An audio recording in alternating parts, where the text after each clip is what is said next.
3 நேரம் சாப்பிடுவதன் மூலமாக நம்ம நோயாளியாக மாறிக்கிட்டு இருக்கோம்.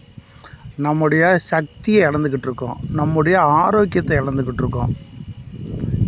நம்ம முன்னோர்கள் ஒரு நேரம் சாப்பிட்டா யோகி, 2 நேரம் சாப்பிட்டா போகி, 3 நேரம் சாப்பிட்டா ரோகி அப்படின்னு சொல்லிட்டு போயிட்டாங்க. அதை நம்ம கண்டுக்கிறதே கிடையாது.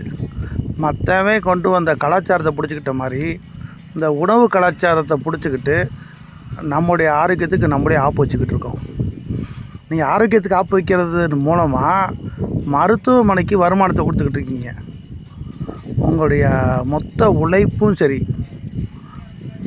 யாருக்கு போகுது? மருத்துவமனைக்கு தான் போயிட்டுருக்கு.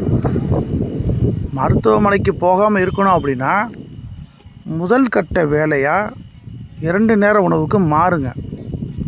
2 நேர உணவுன்னா என்னதுங்க? நீங்கள் டிஃபன் சாப்பிட்டு ஸ்நாக்ஸு சாப்பிட்டுட்டு அதை லிஸ்ட்டில் சேர்க்காமல் இருக்கீங்க.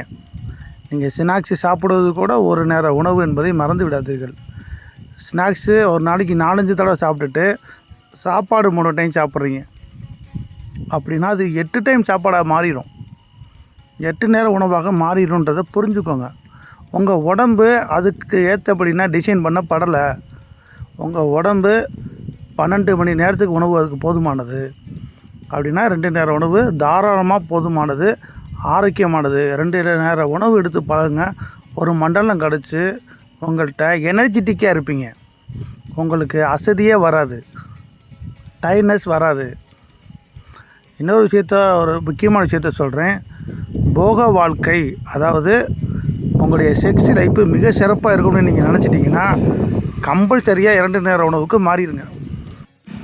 2 நேர உணவில் ஒரு நேர உணவு இயற்கை உணவாகவோ இல்லை அவிச்ச உணவாகவோ இருக்கிற பப்பில் பார்த்துக்கோங்க.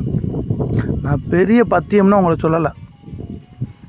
ஒரு நேரம் சமைத்த உணவு, ஒரு நேரம் சமைக்காத உணவு, இதை ரெகுலராக அப்ளை பண்ணுங்கள். 48 நாளில் உங்கள் உடம்புல இருக்கக்கூடிய நோய் தானாக சரியாயிடும்.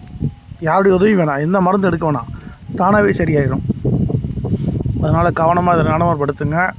இதுக்காக நான் உங்களுக்கு கட்டணம் கேட்கலை. இதை செஞ்சு உங்கள் ஆரோக்கியத்தை காப்பாற்றிக்கோங்க. யாரும் இதெல்லாம் சொல்ல மாட்டாங்க. நோய்க்கு 100 வைத்தியம் சொல்லுவாங்க. நோய் வராமல் இருக்கிறதுக்கு தடுக்கிறது தான் கான்மியத்தோட வேலை. வருமுன் காப்பது தான் அறிவாளித்தனம். வந்த பின் கதறுவது மடத்தனம், ஏனாமத்தனம், இன்னும் பச்சையாக சொன்னால் பொட்டத்தனம்.